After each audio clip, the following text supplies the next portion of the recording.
Hi friends, welcome back to channel SciTech. In this I'm going to do the hand benchmark test comparison between the Mi10T versus Realme GT Neo 2 device. Yes friends, this is a Mi10T which I did order in the Amazon website, which is a renewed model which I did order. Let's see what will be the hand benchmark score comparison with the Realme GT device, GT Neo 2 device. How much difference it can be there regarding the temperatures and what will be the highest score and what we can actually expect between the CPU and the GPU scores. So these are the few things which I'll try to compare between these both phones. And first quick note, all the apps are completely clear from the background RAM management. Let me try to restart both phones because every time I do the Android benchmark test, a lot of people they did ask me to restart the device to get the very accurate results. So right now both phones are restarting at this moment and we'll be able to see the result, what is happening with this phone. Let's see. And in case if you're having any other doubts, let me know in the comment section below friends. Definitely I'll be able to help you out regarding this renewed model. In case if you want to buy the Mi10T, you can check the Amazon website as well. So which I did get for a pretty good deal. The only purpose of me ordering this phone is about to test how is it renewed phone's gonna be there in the Amazon website. Is it kind of trustworthy or not? That's the main reason why I did order this particular device in the first place itself. And let me try to open the Android benchmark test. And here we go with the Android benchmark application.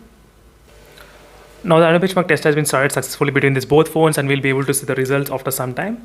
So these are the starting temperatures, so how the both phones are maintaining very close. Only 1 degree difference is there, not a huge difference.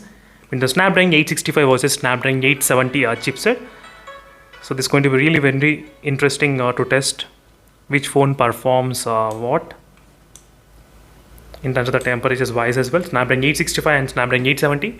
So I'm going to be back after some time just to check what is happening with the overall benchmark scores. So right now as you can see friends, the Android benchmark percentage is about close to 72% and 35 degrees Celsius and 38.2 degrees Celsius. So overall there's a difference of 3 degrees difference is there between the Mi10T and the Realme GT Neo 2 regarding the temperatures wise when comparing between these both phones. Let's see what will be the final result, how much difference we can actually expect overall between these two phones. That's going to be really interesting to see. So what will be the overall comparison? So again, I'll be back after some time at the end of the results. Then we'll be able to discuss more details about those benchmarks and all the CPU and the GPU scores as well. And definitely friends, I'll try to use this renewed phone for the next couple of days to do in-depth testing on this device. And then we'll be able to figure out is it worth to buy any other renewed smartphone or not. So again, I'll be back after some time. So right now as you can see friends, we are trying to reach end of the benchmark results as well, and let's check the temperatures. Finally it's of 37.8 degrees Celsius and 34.2 degrees Celsius regarding the temperatures, 34 and 38. So overall 4 degrees difference is there at the end of the benchmark result. As you can see, 4 degrees difference.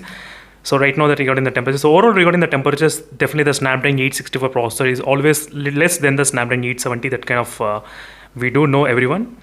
And finally we got the benchmark score about 7,17,000 in the Realme GT Neo 2, which is quite powerful when compared with other Snapdragon 870 chipset. But as you can clearly see friends, but that results in the higher temperatures as well. But let's see CPU and the GPU scores, how much difference we can actually expect. So 6,66,000 in the Mi 10T device which we got. I did take the screenshot as well for later reference. And right now you can see the highest temperatures went up to 37.7, but at the end of the results, the temperatures did cool down, right? As you can see clearly, temperatures did cool down. And with the Realme GT Neo 2, you'll be able to see 38.3 and 38.5 in terms of the temperatures. As you can see friends, 1,86,000 in the CPU and 1,99,000 in the CPU, and the GPU 2,37,000, 2,21,000. You can see overall difference between the both phones regarding the scores. And that's it friends, thank you for watching. And overall in terms of the temperatures wise, only 3% is decrease in the Mi10T device and 5% is decrease in the Realme GT Neo 2. That's it friends, thank you for watching. Overall the Realme GT Neo 2 has got slight advantage in terms of the temperatures wise. I mean in terms of the score wise, not advantage in temperatures. And that's it friends, thank you for watching. See you in the next video and let's stay tuned for phone updates. Meanwhile, signing off. Bye.